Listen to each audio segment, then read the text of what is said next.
ouvir tua voz, nosso coração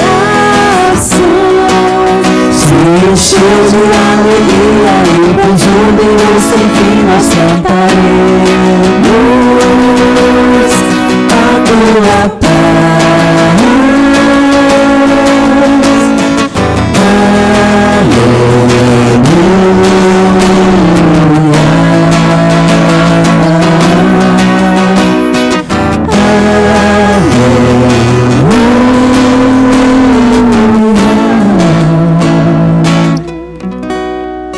O Senhor esteja convosco. Ele está no meio de nós. Proclamação do Evangelho de Jesus Cristo segundo Mateus. Glória a vós, Senhor. Naquele tempo, vendo Jesus as multidões, subiu ao monte e sentou-se. Os discípulos aproximaram-se e Jesus começou a ensiná-los. Bem-aventurados os pobres em espírito, porque deles é o reino dos céus. Bem-aventurados os aflitos, porque serão consolados. Bem-aventurados os mansos, porque possuirão a terra. Bem-aventurados os que têm fome e sede de justiça, porque serão saciados. Bem-aventurados os misericordiosos, porque alcançarão misericórdia. Bem-aventurados os puros de coração, porque verão a Deus. Bem-aventurados os que promovem a paz, porque serão chamados filhos de Deus. Bem-aventurados os que são perseguidos por causa da justiça, porque deles é o reino dos céus. Bem-aventurados sois vós, quando vos injuriarem e perseguirem, e mentindo disserem todo tipo de mal contra vós por causa de mim. Alegrai-vos e exultai, porque será grande a vossa recompensa nos céus. Palavra da salvação. Glória a vós, Senhor. Prezados irmãos e irmãs, presentes em nossa Igreja Matriz de São José Operário, caríssimos irmãos e irmãs que nos acompanham através das mídias digitais operadas por nossa PASCOM paroquial. A liturgia da palavra de hoje nos faz olhar para nós mesmos e identificarmos as características do verdadeiro cristão. As bem-aventuranças, elas não são uma lista de elogios para alguém qualquer que nós não conhecemos. As bem-aventuranças devem ser assim entendidas por nós, são uma lista de características do verdadeiro cristão. São pontos que nos tornam semelhantes a nosso Senhor Jesus Cristo.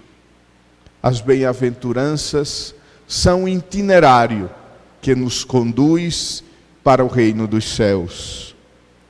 E talvez uma virtude seja capaz de resumir todas as bem-aventuranças. É a virtude da humildade.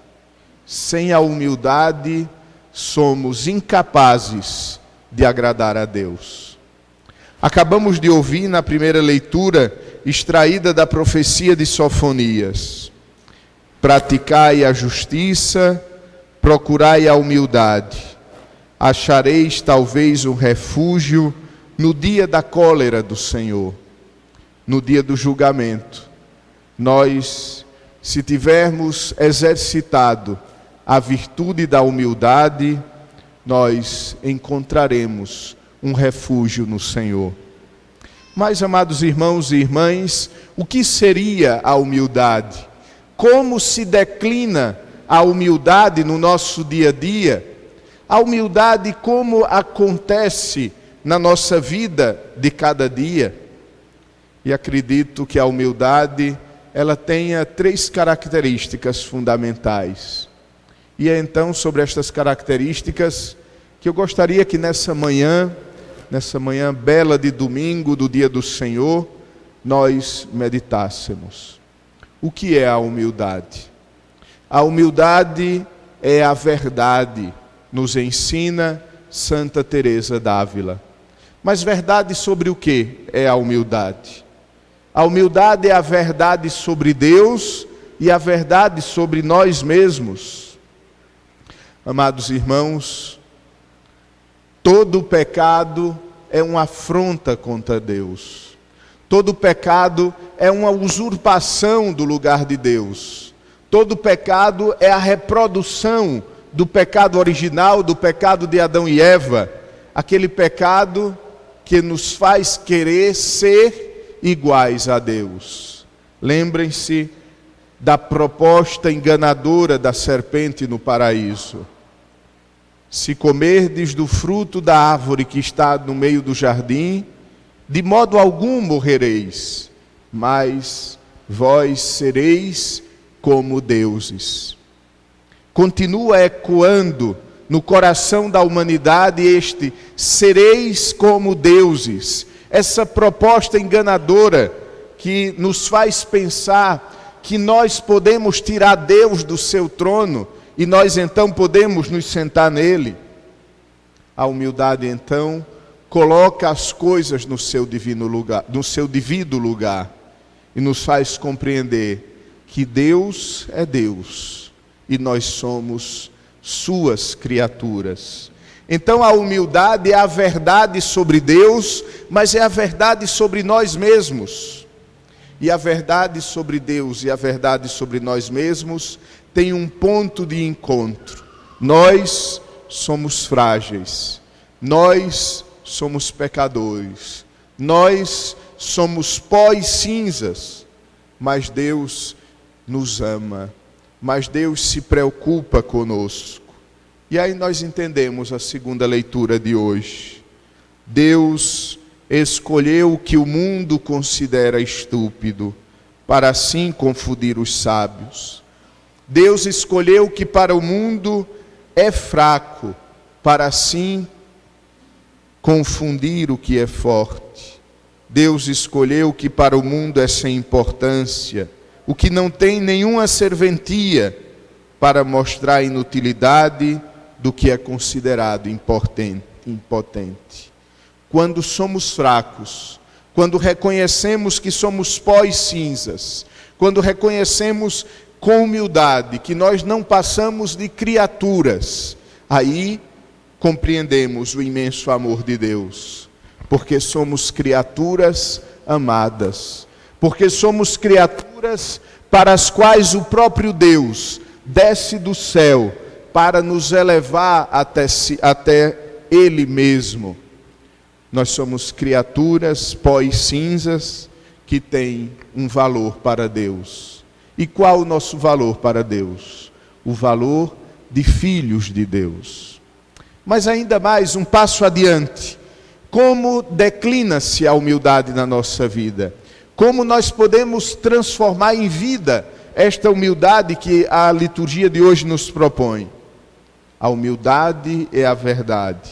Em segundo lugar, a humildade nos obriga a, reconhecendo o nosso lugar, escolhermos sempre o último lugar, ou seja, considerarmos os demais mais importantes do que nós. Grande pecado é nos considerarmos melhores do que os outros. Grande pecado é nos considerarmos mais importantes do que os outros.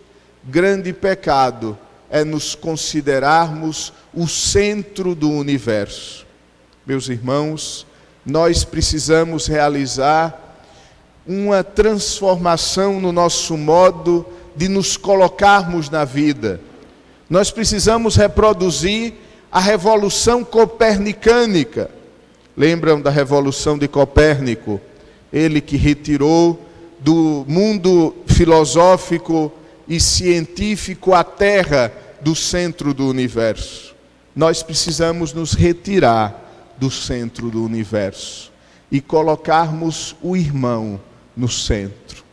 E colocando o irmão no centro, nós estamos colocando Deus no centro. Porque nós amamos os irmãos, por que motivo? Por qual realidade? Nós amamos os irmãos por Deus, pelo Senhor, porque é o seu mandamento, porque é a sua lei, a nova lei do Novo Testamento, a lei da nova criação é o amor ao próximo. E nós precisamos aprender, nem que seja na marra, nem que seja na força, nós precisamos aprender que nós não podemos continuar sendo cristãos e nos colocando no centro do mundo, mas colocando Deus e o outro. Porém, amados irmãos, corremos o risco de até compreendermos essa verdade, corremos o risco de até concordarmos com ela, mas quando a missa acaba, quando a semana recomeça, nós continuamos no centro do universo.